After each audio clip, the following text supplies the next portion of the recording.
उस प्रदेश में आना हुआ जिन्होंने विकास का एक मॉडल पेश किया।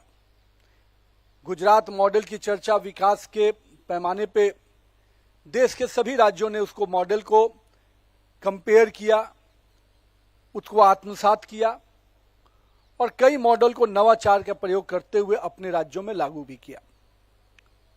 माननीय प्रधानमंत्री जी का जो नेतृत्व गुजरात के इस विकास के पथ पर मिला, उसके साक्षात गवाह आप सब हैं। लेकिन पिछले 12 वर्षों में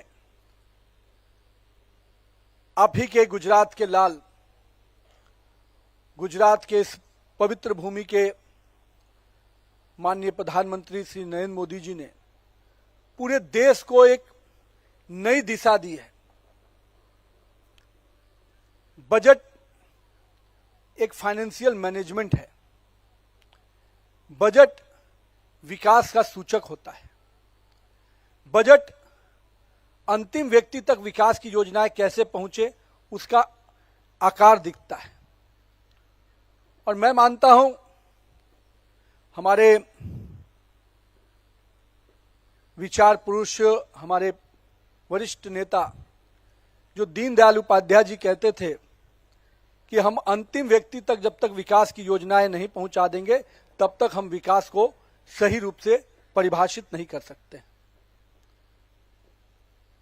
माननीय हमारे श्रद्धेय अटल बिहारी वाजपेयी ने सुशासन को एक बड़ा मॉडल माना कि अगर हम ट्रांसपेरेंट गवर्नमेंट नहीं देंगे, हम गवर्नेंस और गवर्नमेंट दोनों को बढ़िया से परिभाषित नहीं करेंगे, तब तक हम योजनाओं को सही रूप से नीचे उतार नहीं पाते हैं।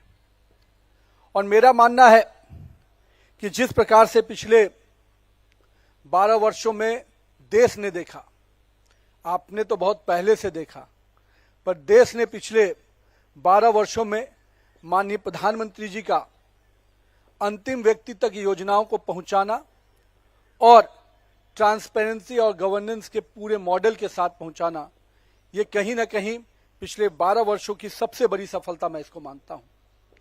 और जब मैं कहता हूं अंतिम व्यक्ति तक विकास की योजना पहुंचाना, तो उसमें सबसे बड़ा रिफॉर्म्स मैं जो मानता हूं वो था जनधन अकाउंट का खोलना।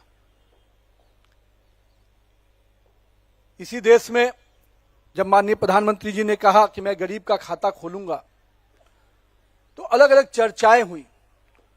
लोगों ने, जो हमारे शुभचिंतक हैं, उन्होंने कहा कि गरीब उस दहलीज पे कैसे जाएगा। लेकिन मैं मानता हूं कि पिछले 12 वर्षों का जो सबसे बड़ा रिफॉर्म था वो जनधन खाता के खुलने से हुआ और डायरेक्ट ट्रांसफर स्कीम, जो अंतिम व्यक्ति तक विकास की योजना पहुंचाने का जो कमिटमेंट था प्रधानमंत्री का, उन्होंने इस योजना के माध्यम से पहुंचाया।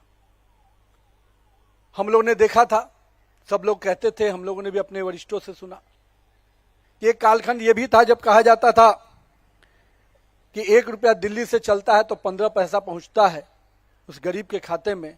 पर माननीय प्रधानमंत्री जी ने यह सुनिश्चित किया कि हम चाहे 1 रुपया दिल्ली से अगर भेजते हैं तो गरीब के खाते में 1 रुपया पहुंचे। उसका बड़ा मार्ग अगर प्रशस्त हुआ तो ये जनधन खाते के माध्यम से हुआ, जिससे हम कह सकते हैं कि लाखों करोड़ों के जो बिचौलियों का एक खेल चलता था गरीब के योजनाओं में, उसको माननीय प्रधानमंत्री जी ने एक झटके में खत्म किया।